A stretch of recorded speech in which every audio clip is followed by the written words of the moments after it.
If betrayal had a sound, it would be the laughter echoing through my own house the night they thought I was dead. I know that now, lying here in this hospital bed with machines beeping around me like some kind of countdown clock I didn't ask for. My name is Clifford Wainwright.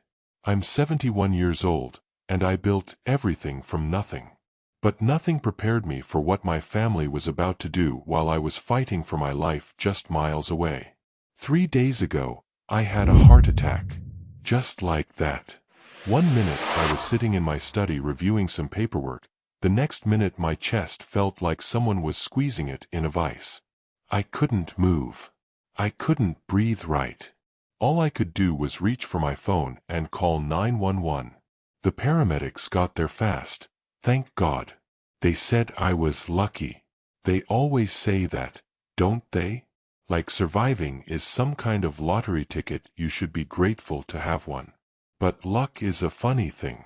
Because while I was in that ICU, hooked up to more machines than a factory floor, my so-called luck ran out in a different way entirely. It was the third night. The nurses kept coming in and checking my vitals, checking the monitors, whispering to each other about whether I was stable enough for visitors yet. I wasn't supposed to have visitors.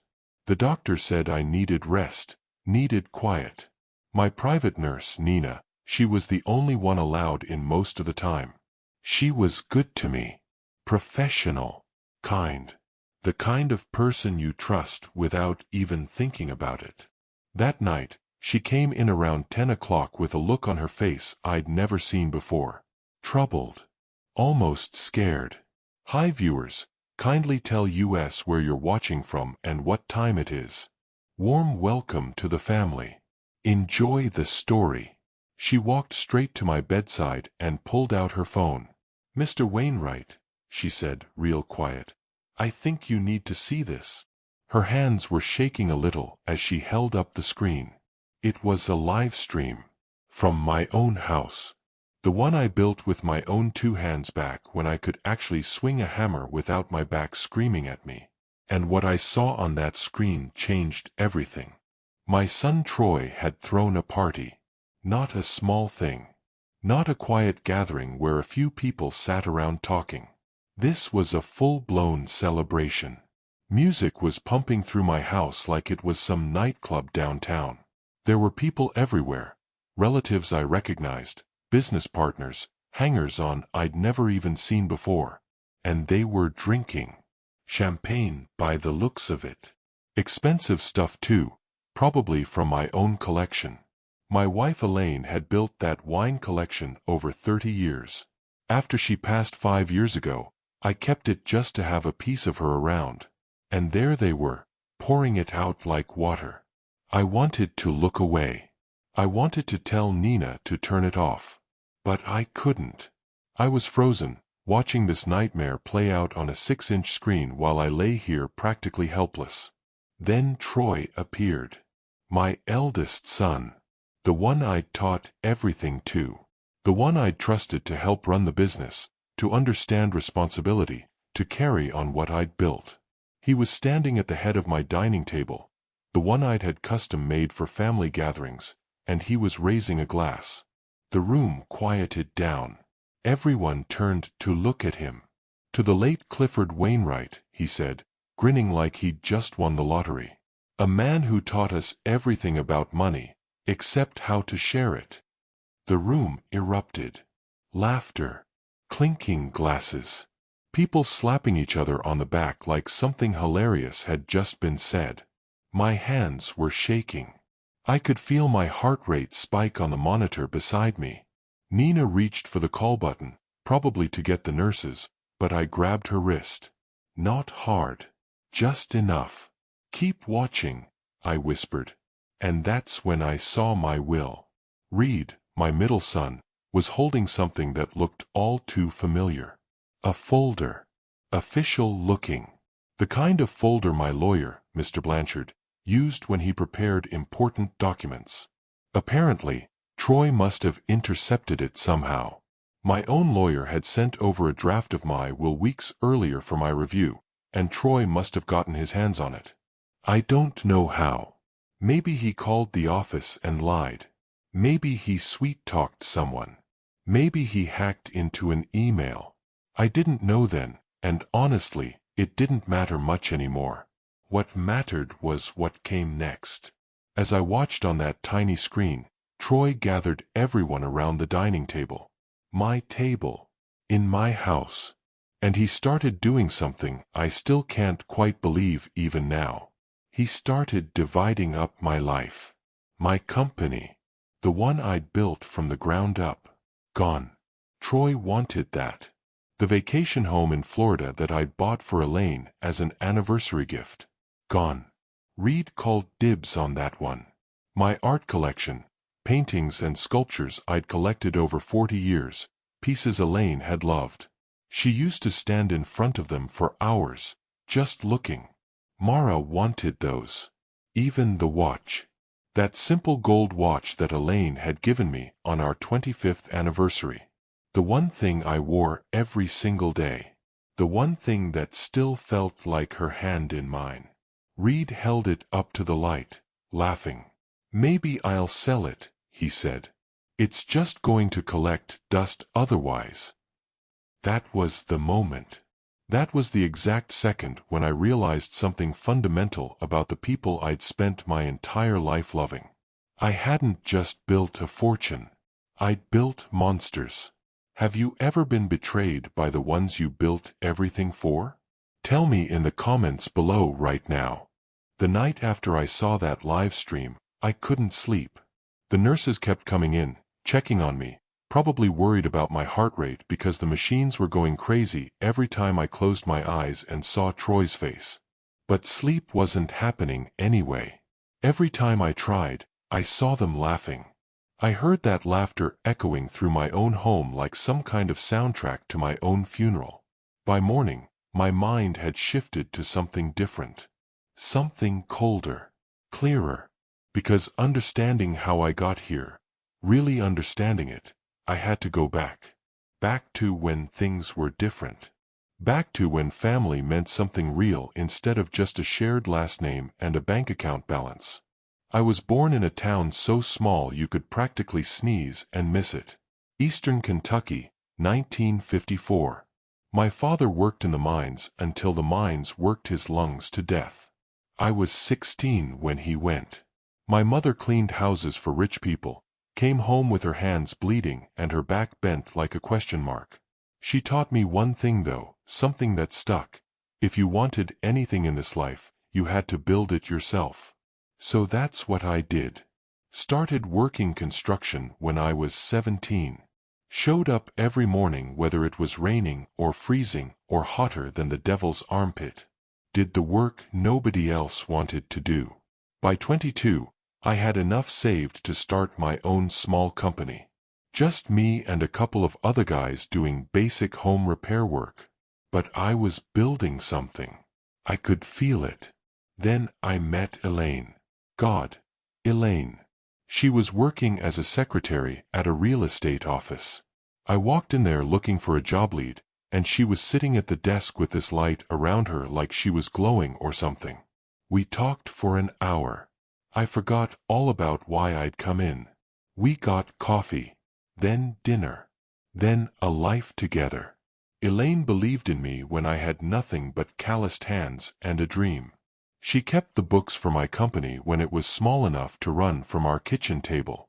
She listened to me talk about wanting to build something bigger than just one house at a time. She never made me feel like I was crazy for wanting more. 23 years after we met, Wainwright Development had turned into something real. We had employees. We had contracts with big developers. We had money. Real money. Not just enough to get by, but enough to live well. To build the kind of house I'd always wanted. To give Elaine everything she'd given up to be with me. We had 3 kids by then. Troy was 18, already working in the business with me, learning the trade. Reed was 15, quieter than his brother, always reading books about business and finance like he was trying to figure out the secret code to something.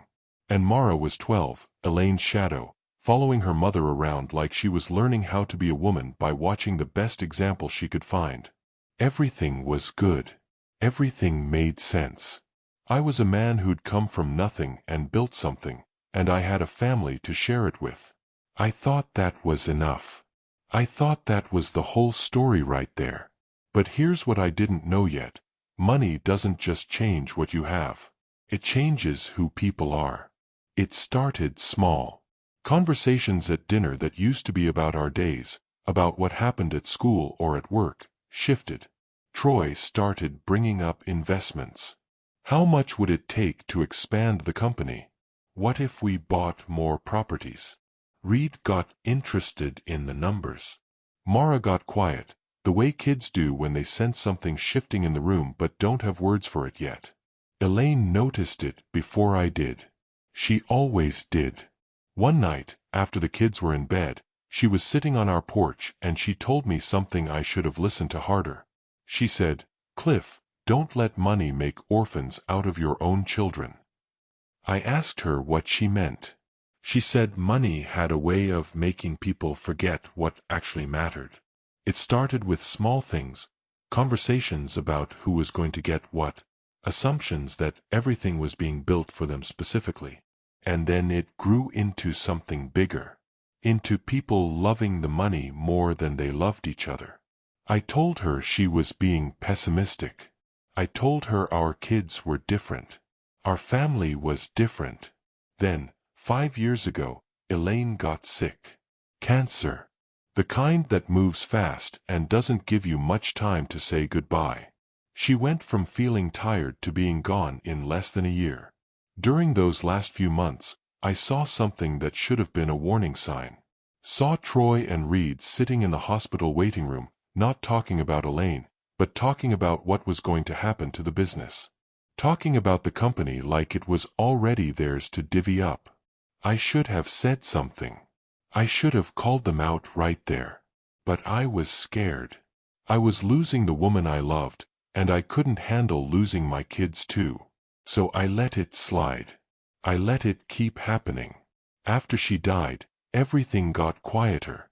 The house felt emptier than it should have.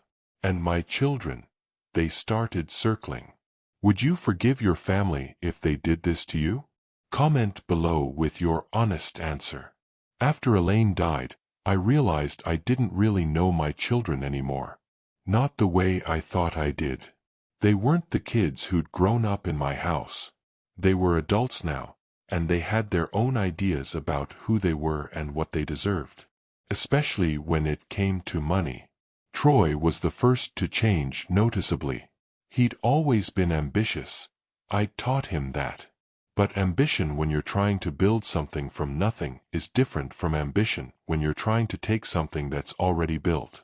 Troy started pushing me to make him more involved in every decision. Not because he wanted to help run things better. Because he wanted to control things. He'd come into my office and start with subtle stuff. "Dad, don't you think we should consolidate the accounts? It would be easier for me to manage them." Or, "Have you thought about what's going to happen to the company? Maybe we should start planning for the transition now." I get it now. He was setting a trap. Making it sound reasonable. Making it sound like he was looking out for me. But what he was really doing was planting ideas.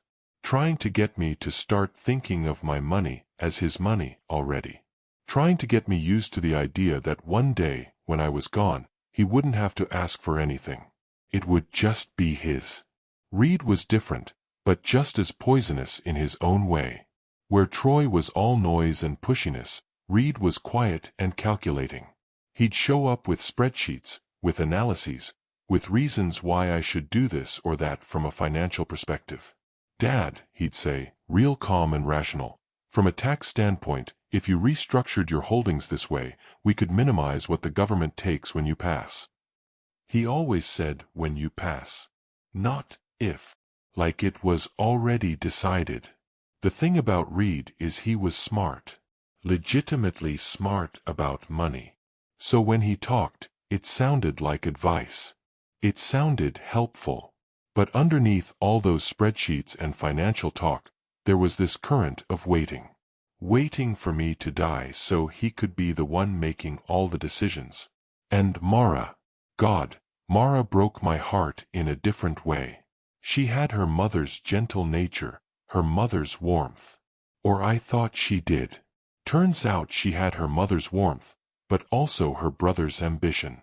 She just hid it better. She'd come visit me with flowers, with sympathy, with this sad expression that suggested she was different from her brothers. That she actually cared about me, not about what I was leaving behind.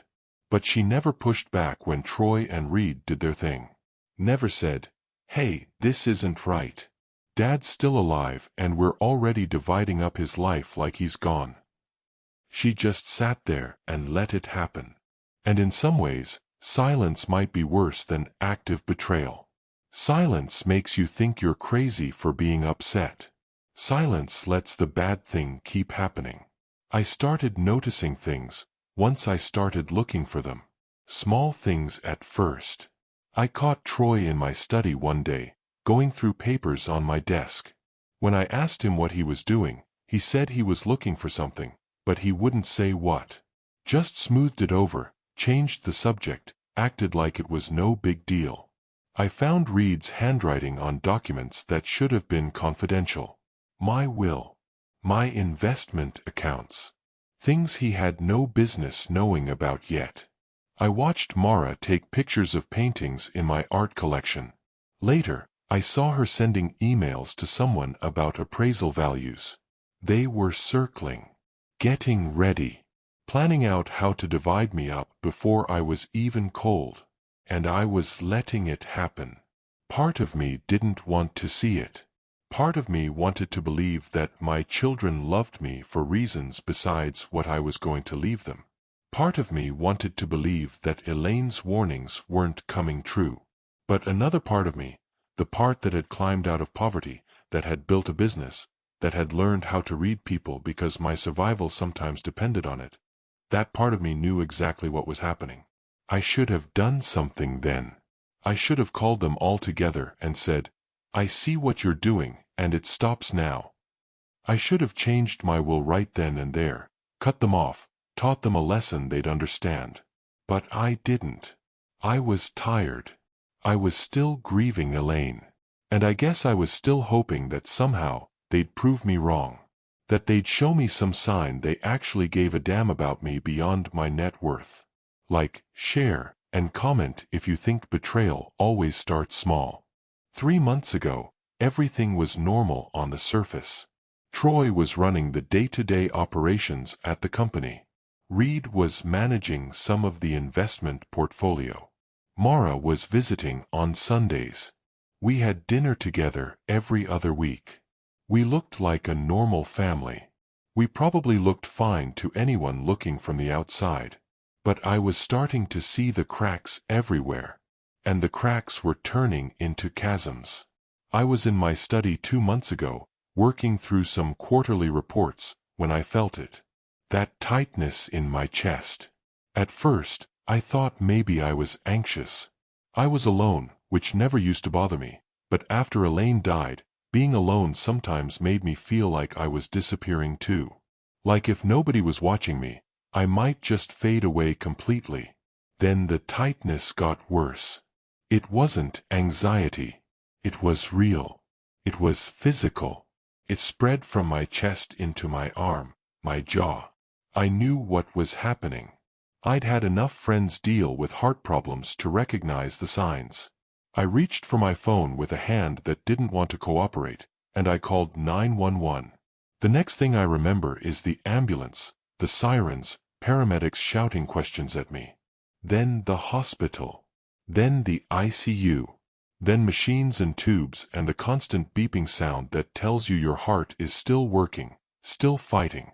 I was there for 5 days before they let me have visitors. The doctors said I'd been lucky. The blockage wasn't as bad as it could have been. They put in a stent. I'd need to change my diet, reduce stress, take medications for the rest of my life. But I'd live. I'd get better. I'd be okay. What I didn't know was that the real problem wasn't my heart. It was what everyone else was doing while I was lying here trying to keep that heart beating. Nina, my private nurse, she was the one who told me. She was a good woman, probably late 40s, with gray threading through her dark hair and eyes that had seen too much suffering to be fooled by anything. She took her job seriously. She cared about her patients not just as medical cases, but as people.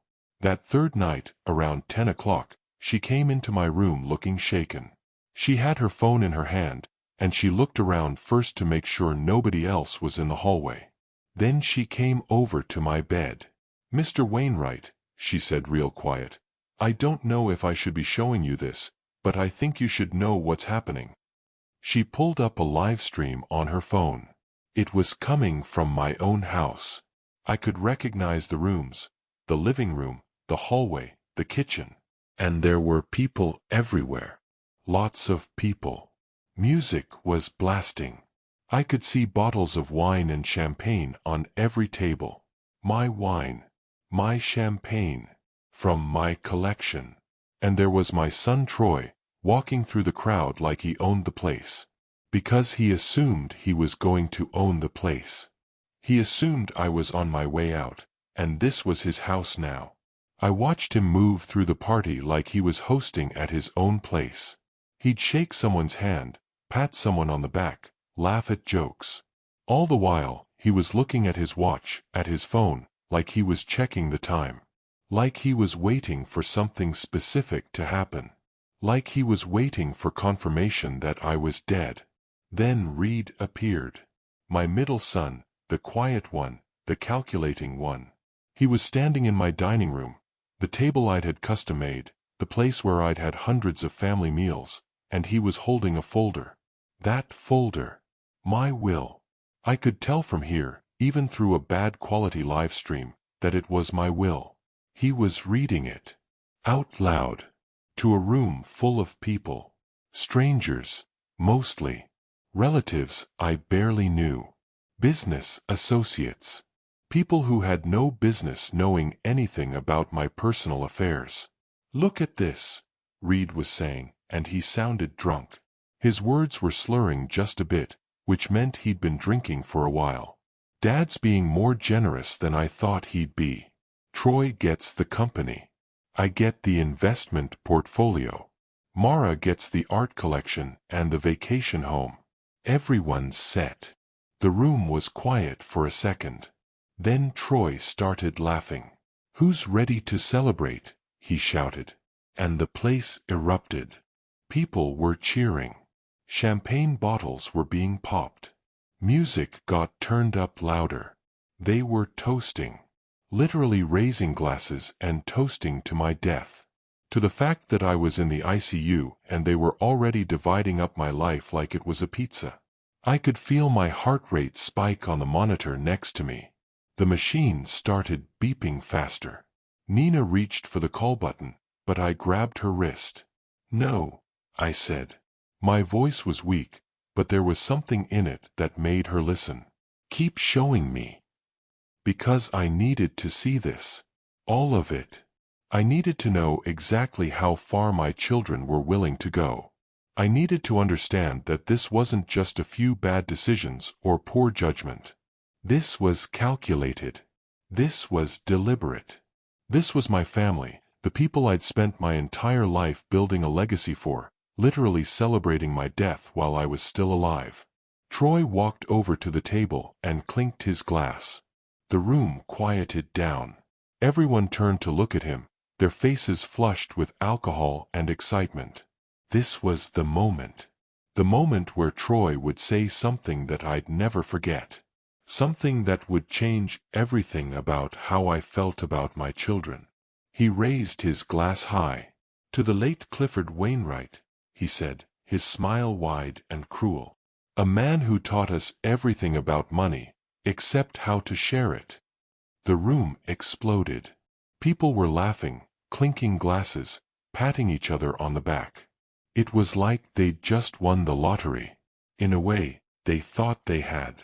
That was when something shifted inside me. It wasn't anger, exactly. It was something colder than that. It was clarity. It was purpose. It was the same feeling I'd had when I was 17 years old and my father died, and I realized that nobody was going to save me. That if I wanted anything in this life, I'd have to take it myself. My children had thrown a party to split my estate while I was still in the ICU. They'd toasted to my death like they were celebrating a lottery win. They'd read my will out loud to strangers. They'd started dividing up my life like it was already over. But it wasn't over. I wasn't dead. And I wasn't going to let them get away with this. Don't scroll away. This next part will make your jaw drop. Keep watching. The next morning, when Mr. Blanchard walked into my hospital room, I could tell immediately that he'd heard something. Lawyers always have that look when they know they're in complicated territory. He sat down in the chair next to my bed, and for a long moment, he didn't say anything. He just looked at me like he was trying to figure out where to start. "Mr. Wainwright," he finally said, "I need to apologize. It appears someone gained access to the draft will I sent to your home. I don't know how, and I'm trying to find out, but I wanted you to know immediately." I told him what I'd seen. Told him about the live stream, about Troy reading the will out loud, about my children toasting to my death like it was some kind of celebration. I told him everything. And as I talked, I could see his face getting grimmer and grimmer. When I finished, he sat back in his chair and was quiet for a long time. Then he said something that changed everything. He said, "Mr. Wainwright, you've spent your life building empires. Maybe it's time you built a lesson instead." Something about the way he said it, not angry, not judgmental, just matter of fact, it clicked something in my brain. I'd spent 71 years building things. Building a company. Building a fortune. Building a family legacy. And for what? So my children could throw a party and divide up my life while I was still breathing? No. If I was going to do this right, if I was going to teach them the lesson they needed to learn, I'd have to think like a businessman. Like a builder. Like someone who understood that sometimes the best structures aren't made of money or property. They're made of consequences. I looked at Mr. Blanchard, and I told him I needed a new will. Not a minor revision. A complete restructuring. I told him I needed it done quietly, discreetly, with no one knowing except the people in this room. I told him I was going to teach my children what greed actually costs. He understood immediately. He was already pulling out his legal pad, already taking notes. "What's the plan?" he asked. I spent the next hour laying it all out. I told him that I was going to liquidate certain assets. That I was going to restructure the company shares in ways my children wouldn't understand until it was too late. That I was going to leave each of them with something. Not to be generous, but to be educational. Troy, who threw the party and masterminded the whole thing, he was going to get the mansion. The one I'd built 30 years ago, the crown jewel of everything I owned. But he was going to get it with conditions. $2 million in back taxes, pending renovations that would cost easily another $1 million. A prize that would bleed him dry. He'd have his trophy, but it would become his prison. Reed, who laughed the loudest and read the will to strangers, he was going to get a trust. But not a trust he could touch. Not a trust he could liquidate and use. A trust that would only activate if he worked 1,000 volunteer hours at a local charity over the next 2 years. 8 hours a week for 2 years. He'd have to actually work. Actually serve people. Actually learn what it meant to give something without getting something in return. And Mara, who stayed silent but let it happen, who took pictures of paintings and sent emails about appraisals, she was going to get something she could never sell. Her mother's diary. Sealed with a letter from me reminding her of the woman her mother used to be. A woman who valued love over money. A woman who would be ashamed of what her children were doing. The rest of my estate, roughly $10.8 million, would go into a foundation in Elaine's name. For widows and single mothers in financial crisis. For people who had nothing but were trying to build something anyway. For people who understood that real wealth wasn't about what you accumulated, but about what you could give. Mr. Blanchard looked up from his notes when I finished. "This is going to devastate them," he said. "Yes," I said. "It is." "Are you sure?" he asked. I thought about Troy's smile when he toasted to my death. I thought about Reed's laugh when he was reading my will to strangers. I thought about Mara's silence, which somehow hurt worse than either of those things. "I'm sure," I said. "Mr. Blanchard, can you keep a secret bigger than $14 million? Comment below with what you would do in Clifford's shoes." 2 weeks passed while Mr. Blanchard worked on the new will. 2 weeks of lying in that hospital bed, watching my heart monitor beep, taking medications, doing physical therapy, and keeping quiet. Nobody knew what was coming. Not Troy. Not Reed. Not Mara. As far as they knew, I was still just the sick old man in the ICU, probably dying, definitely out of the way. During those 2 weeks, I had a lot of time to think. Time to reflect on what I was about to do. Some people might call it revenge.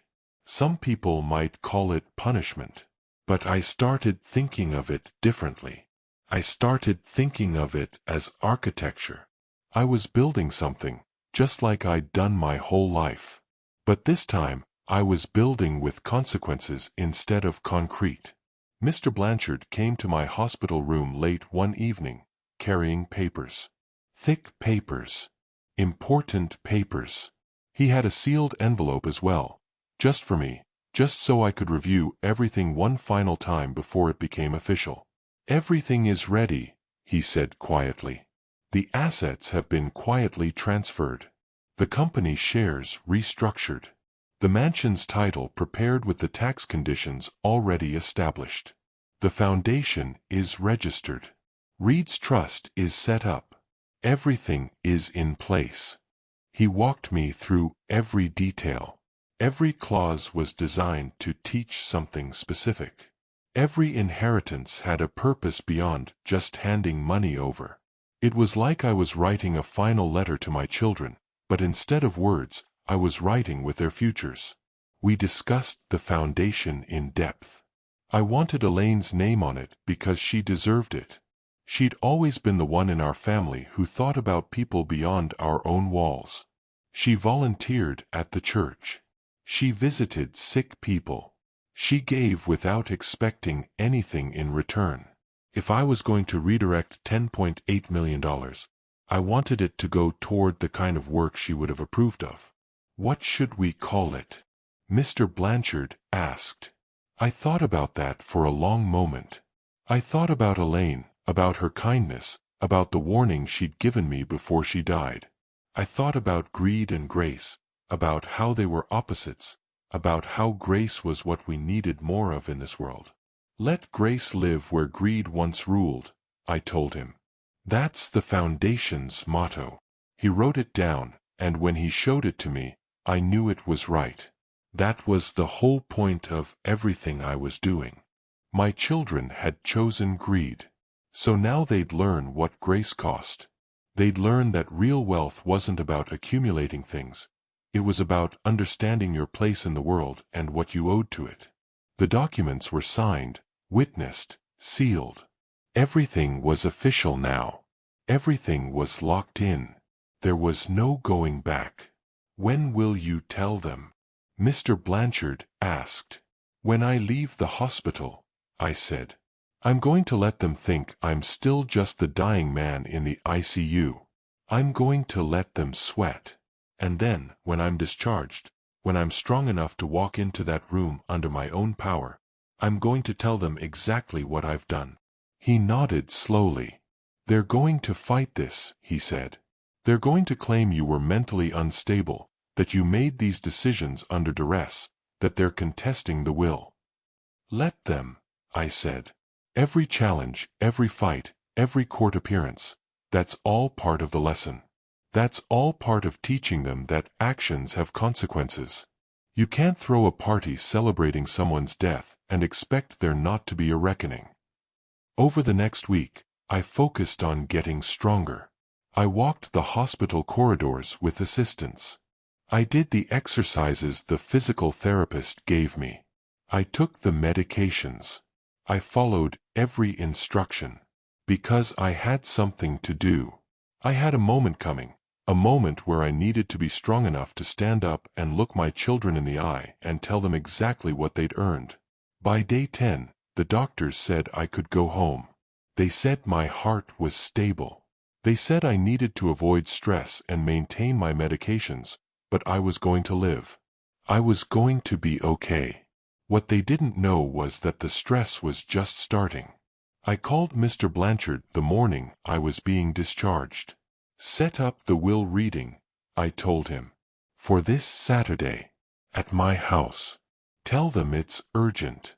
Tell them the doctor says I need to get my affairs in order. Don't tell them I'm leaving the hospital today. He understood immediately. This was going to be the moment everything changed. By the time this Saturday arrives, everything Clifford has built for decades is about to come down like dominoes. Subscribe now and turn on your notifications so you don't miss what happens next. This story is about to get real. I was discharged on a Thursday morning. The hospital sent me home with a list of instructions, a bag of medications, and a stern warning to avoid stress. Stress. Like that was even remotely possible anymore. I got a cab from the hospital. Didn't want any of my children picking me up, didn't want them seeing me yet. I had plans for that reveal, and it wasn't going to happen in the back of a car. The driver pulled up to my house around noon. I sat there for a moment, looking at the place I'd built with my own hands. The brick exterior. The columns. The lawn I'd landscaped. The place where my wife had raised our children, where we'd had holidays and celebrations, where I'd thought my family actually loved each other. Now it was just a building. A beautiful building, sure, but just a building. And it was about to become a courtroom. I went inside slowly, using the cane the hospital had given me. The house was quiet. Troy was at work, probably. Reed was probably doing whatever Reed did. Mara had her own place across town. None of them knew I was back. None of them knew that the ghost they'd been celebrating was about to become very real. I sat in my study, the same study where I'd had the heart attack, and I waited. I called Mr. Blanchard and confirmed everything was set for Saturday. The will reading was arranged. My children had all been called and told it was urgent, that their father's doctors wanted to ensure his affairs were in order. Nobody had questioned it. Nobody had suspected anything. That night, I sat on my porch looking out at the same hills I'd looked at for 40 years. I thought about Elaine. I wondered what she would think of what I was about to do. I wondered if she'd approve of using money, the thing she'd always worried would destroy us, as a tool to teach my children a lesson. I think she would have. Not because she was cruel, but because she believed in consequences. She believed that people needed to understand that actions matter. That betrayal matters. That choosing greed over family matters. Saturday came quiet and gray. The sky was overcast, like it was matching my mood. By 9 in the morning, they started arriving. Troy first, walking in like he owned the place, looking annoyed that he'd been dragged away from work. Then Reed, checking his watch like he had somewhere better to be. Then Mara, the last to arrive, looking worried. She was the only one who'd ever seemed genuinely concerned about me. They all stopped when they saw me. Troy's face went white.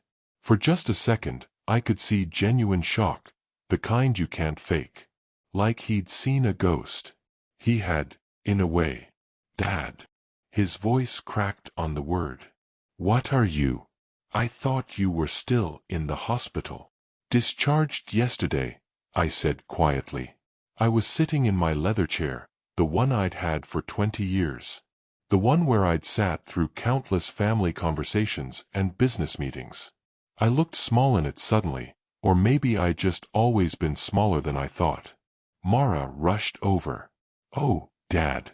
Thank God. We were so worried." I didn't respond to that. I just looked at her, and I could see something shift in her face. She knew. Somehow, she knew that this wasn't a happy reunion. Mr. Blanchard walked in then, carrying his leather briefcase. He'd been waiting in the hallway, giving me this moment first. He nodded at me, and I nodded back.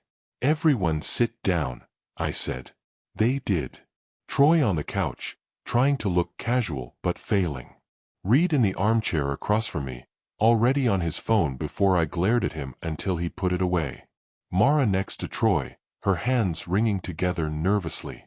"I'm sure you're wondering why I called this meeting," I began. My voice was weak from not speaking much over the past 2 weeks, but it was steady.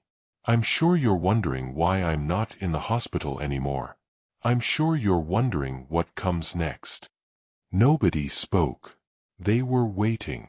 Like animals waiting to see which way the trap would spring. "I know about the party," I said. The silence that followed was absolute. Troy's face flushed. Reed's jaw clenched. Mara's hands stilled. "I know you went to my house while I was in the ICU. I know you threw a party. I know you got my will from my lawyer and read it out loud to strangers. I know you toasted to my death. I know you started dividing up my life like it was already over." Troy stood up. "Dad, that's not fair. We were just—" "Sit," I said. He sat. "You are," I said slowly, looking at each of them in turn, "the biggest disgrace to this family." Mara started crying. Actual tears streaming down her face. Reed looked like he might throw up. Troy looked angry, like he wanted to fight back but couldn't find the words. "Mr. Blanchard," I said, "proceed." And that's when Mr. Blanchard began to read. He read the part about Troy and the mansion, the property worth $3 million, but with $2 million in back taxes and required renovations. He read it clearly, watching Troy's face as the realization hit that his prize was actually a noose. He read about Reed's trust, the one that would only activate after 1,000 volunteer hours. Reed's head dropped into his hands. He read about Mara and her mother's diary, sealed until she'd had time to remember who she used to be. And then he read the big one. The $10.8 million going to the Elaine Wainwright Foundation for widows and single mothers in financial crisis. Let Grace live where greed once ruled. By the time he finished, the room was absolutely silent. Troy looked like he might have another heart attack. Reed was staring at nothing. Mara was sobbing quietly into her hands. I stood up slowly, using the cane. It took longer than I wanted it to take. By the time I was upright, I felt exhausted. But I needed them to see me standing. "You threw a party to split my estate while I was dying," I said quietly. "Now you're going to live with the estate I've chosen to give you. I hope you learn something from it." I turned and walked slowly toward the door. This moment will haunt them for the rest of their lives. But here's what happens next. Turn on your notifications right now because the consequences are about to become real. Subscribe so you don't miss how each of them faces what they've earned. The months that followed were something between victory and heartbreak. I didn't take any pleasure in watching my children suffer, though I'd thought I might. Turns out destroying people, even when they deserve it, doesn't feel as good as you imagine it will. Troy tried to fight the will. He hired lawyers, argued that I'd been mentally unstable, that the conditions on the mansion were unreasonable. But Mr. Blanchard had done his job perfectly. Every clause was airtight. Every condition was legal. Troy's lawyers looked at it and basically told him he didn't have a case. The mansion was his. And so were the $2 million in taxes and the $1 million+ in renovation costs. He sold everything he had to cover the debt. His cars first, Those went pretty fast. Then he started liquidating other assets. Within 3 months, he was moving out of the apartment he'd rented in the city and into his prize, the mansion that was bleeding him dry. I heard through the grapevine that he was working now, actually working, doing construction consulting. The irony of that wasn't lost on me. My son, living in my mansion, broke, doing the kind of work I used to do. Reed surprised me. I expected him to fight harder, to find some loophole in the trust agreement. But after about a month of anger, he actually started the volunteer work. 8 hours a week at a local nonprofit that helped underserved kids. 8 hours he'd never planned to give. 8 hours that were forced on him. But something shifted for him. I don't know exactly when it happened, and I didn't go looking for details because I didn't want to seem interested. But after about 4 months, I heard from someone that Reed had actually become good at it. That he was showing up consistently. That he was doing more than the minimum. That the kids liked him. I got a letter from him about halfway through. He didn't apologize, not in so many words. But he wrote about what he was seeing at the nonprofit. About kids who had nothing but were still trying. About people who didn't have trust funds or family money or any of the advantages he'd always taken for granted. About how it was changing how he thought about everything. That letter sat on my desk for 3 days before I read it all the way through without stopping. Mara was harder to watch because she'd never been the bad one. She was just the quiet one. The one who didn't fight back. She started coming to see me more, though, every Sunday like clockwork, bringing flowers from her garden. She brought her mother's diary too, started reading passages out loud. At first, she did it reluctantly, like it was a punishment. But as time went on, she seemed to actually want to do it. Like reconnecting with Elaine through those pages was reconnecting her to something she'd lost. One Sunday, she looked at me and said, "I'm sorry, Dad. I'm really sorry. I should have said something that night. I should have stopped them." I didn't say anything for a long moment. Then I told her the truth. I said, "I know you should have. And someday, that's going to matter to you more than it matters to me." A few months in, I got visits from Reed too. He showed up on my porch one afternoon, looking nervous.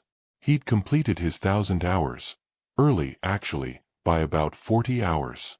He said he wanted to keep working there, wanted to stay involved even though the trust was activated and he didn't have to anymore. I told him that was his choice to make. And he left it at that. Troy never came. Troy stayed angry. Troy stayed broken. And I had to accept that some people don't learn lessons even when those lessons are worth millions of dollars. I spent a lot of time that summer thinking about what Elaine would say if she could see all of this. I spent time sitting on my porch, looking at those hills, remembering who I used to be and who I'd become. A man who built things. A man who loved his family. A man who'd had to burn everything down to teach his children what actually mattered. Here's what nobody tells you about revenge. It costs you just as much as it costs them. Keep watching to see how this finally ends for Clifford and his family. Subscribe and hit that notification bell so you never miss the conclusion to this story. 3 weeks into her stay, Clarissa stopped coming to dinner altogether. She'd send a message saying she wasn't hungry or wasn't feeling well. I didn't push it. I'd given her shelter and civility, which was more than she deserved and probably more than she needed. But one evening, I decided to walk past the guest house. I told myself it was just to check on things, to make sure she had everything she needed. That was a lie. I was curious about what loneliness looked like when it finally caught up with someone who'd spent years running from it. Through the window, I could see her sitting on the bed, staring at nothing. Not on her phone. Not reading. Just sitting there, alone with her thoughts, which I imagine was the worst place she could possibly be. I could have walked away. I should have walked away. Instead, I went inside. She looked up, surprised, then tried to compose herself. There wasn't much to compose. She was just a woman who'd made bad decisions and was finally paying the price for all of them at once. "I'm sorry," she said. It came out automatic, rehearsed. She'd probably been practicing saying it for weeks. "I know you are," I replied. That wasn't cruelty, it was just acceptance. She was sorry, but sorry doesn't rebuild anything. Sorry doesn't give back time. Sorry doesn't undo lies or abandonment or the specific kind of pain that comes from being left by someone you trusted completely. "I don't expect forgiveness," she continued. "I just want you to understand why." That was the trap I could have walked into. That was the moment where I could have let her reframe everything, where she could turn her abandonment into a story about her own pain or her own journey or her own awakening. I'd seen people do that 1,000 times, turn their cruelty into someone else's responsibility to understand. "I don't need to understand why," I said. "I need to understand that it happened." And it did. And I'm still here. She started crying then, and I stood there watching her without moving. Not out of coldness, but out of clarity. These were her tears, not mine. Her grief, not mine. I'd already cried my tears in train stations and public parks and behind Sophia's diner. I'd already grieved the marriage, the kids, the life I thought I was going to have. I was done with that grief. What I was experiencing now was something else. It was the peace that comes from surviving something that was supposed to destroy you. It was the quiet satisfaction of becoming someone stronger than your pain. It was the knowledge that I didn't need her apology to make sense of my story anymore. "You should go back," I said. "Back to the States. Back to Julian and Mara. Tell them the truth about what happened. Tell them everything. Don't expect them to forgive you right away, but at least give them the chance to decide for themselves what you are and what you mean to them. Don't let their relationship with me be complicated by half-truths." She looked at me like I was speaking a language she'd forgotten. "You'd let me do that?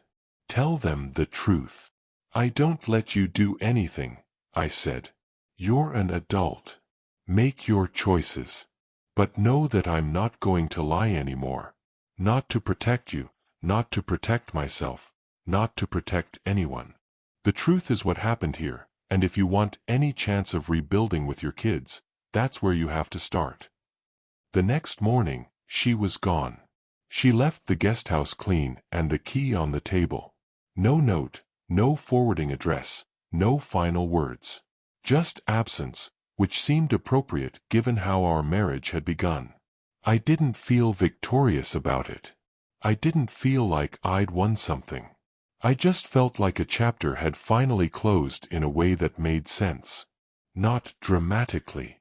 Not satisfyingly. Just finally. Sophia came by that evening, and somehow she already knew. She always knew things. She left. Sophia asked, sitting in my workshop while I worked on a new piece. "She left," I confirmed. Sophia nodded like she'd expected this exact outcome. "She was never your ending, Harlan. She was just a character in your beginning. Now you're in the middle of your real story, and the characters in this part are the ones who actually believe in you." I didn't say anything because there wasn't anything left to say. I just kept working, my hands moving through the motions of creation, building something new while the past finally faded into appropriate insignificance. Does closure always have to feel like triumph? Sometimes the most powerful moment is the quiet one. The moment when you realize someone who once destroyed you is now completely irrelevant to your life. That's victory. That's justice. That's freedom. Have you experienced that? Share your story in the comments. This is the kind of truth that sets people free. Subscribe now and turn on notifications so you don't miss Chapter 9, where everything comes together. Your story matters, and we want to hear it. 2 years after the will reading, I was diagnosed with stage 3 lung cancer. The irony wasn't lost on me. I'd survived a massive heart attack. I'd orchestrated an elaborate plan to teach my children a lesson. I'd watched them struggle and learn and change. And now my body was just done anyway. The doctors said it was from smoking years ago, before Elaine made me quit. Before modern medicine got worried about things like that. Before I thought I was immortal. I'd quit smoking 35 years ago, but apparently cancer doesn't care about that. It just waits. I had maybe 8 months, they said. Probably less. I could do treatment, but the prognosis wouldn't change much. So I decided not to do treatment. I decided to spend whatever time I had left sitting on my porch, looking at those hills, and making peace with everything. When I told my children, Mara broke down. She'd become so much lighter over the past 2 years, so much more at peace with herself. The diary had healed something in her, and I'd become less like a father who'd punished her and more like a man she actually respected. The news that I was dying hit her hard. Reed came by more frequently after that. He'd bring food Mara had cooked. He'd sit with me on the porch and we'd talk about the foundation, about the nonprofit, about how life had a way of working out if you let it. He'd become the son I'd always hoped I might have. Not perfect, but trying. Not wealthy in money anymore, but rich in other ways. Troy never came. Troy never called. Troy stayed away, and I accepted that. Some lessons take longer than a lifetime to learn. One afternoon in March, with the weather finally warming up, Mara and Reed both showed up. They brought their spouses, Mara's new boyfriend, a good man who worked as a teacher, and Reed's wife, who he'd started dating after finding solid ground again. They brought food and wine and laughter, and we had dinner on my porch like we used to do when Elaine was alive. It wasn't the same. It would never be the same. But it was something real. Something honest. Something that had been earned instead of taken for granted. As the sun was setting and they were packing up to leave, Mara asked me if I'd make peace with Troy. If I'd reach out one final time.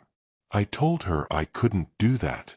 Troy had made his choice just like I'd made mine. I'd taught him a lesson, and he'd refused to learn it. That was something he'd have to carry with him. But I said I'd put a clause in my final will, a small one.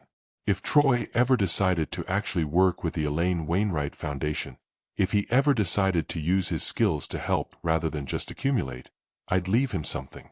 Not much, but something. A bridge, maybe. A way back if he ever wanted one.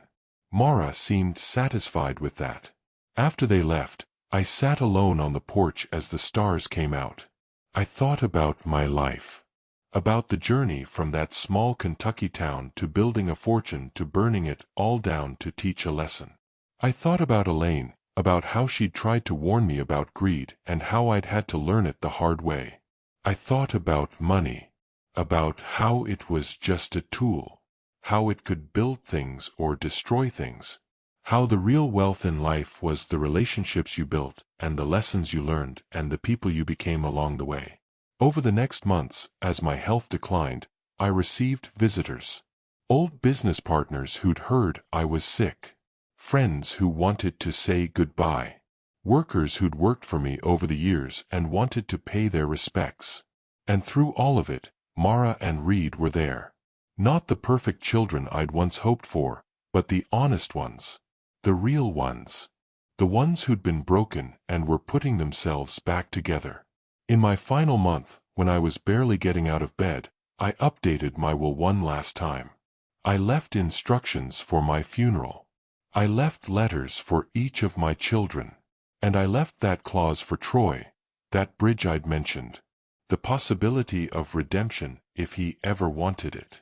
The truth is, I don't know if he took that bridge. I died before I could find out.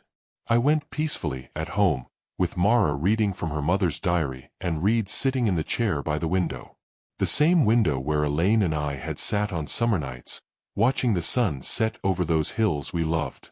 They say that at the funeral, Troy showed up. That he stood at the back of the church and cried. I'll never know if that was real grief or just guilt. But Mara told me, Not told me exactly, since I was already gone. But she told the story to others who told it to me somehow, that after the service, Troy met with Mr. Blanchard about that clause. About maybe getting involved with the foundation. About maybe using his skills for something other than just surviving his own mistakes. I'll never know if he followed through. But I died with hope that maybe, eventually, all of my children would understand. The Elaine Wainwright Foundation continues to this day, helping families in crisis, doing the work my wife would have wanted done. The mansion that Troy inherited, I heard he eventually sold it and moved into something smaller, something he could actually afford. I heard he married someone good. I heard he was happier. And that's the lesson I learned too late and had to teach even later. Money doesn't matter. Revenge doesn't matter. What matters is whether you learn. What matters is whether you can change. What matters is whether you can build something real with the time you have left. I threw everything away to teach my family a lesson about greed. And in the end, the greatest lesson I learned was that sometimes you have to burn everything down to rebuild it right. This is the true story of how wealth destroyed a family and how one man's rebellion brought them back together. If this story moved you, if you saw yourself or your family in these characters, share it. Tell your loved ones that you're watching. Subscribe to this channel because stories like this, real stories about real betrayal, real redemption, and real grace, they matter. They change us. Comment below and tell me, what would you do differently? Would you forgive? Would you fight back? Would you build it all again? I want to hear your thoughts. And most importantly, remember this: the inheritance we leave behind isn't measured in money. It's measured in the lessons we teach and the people we become along the way. Thank you for watching. Thank you for being part of this family.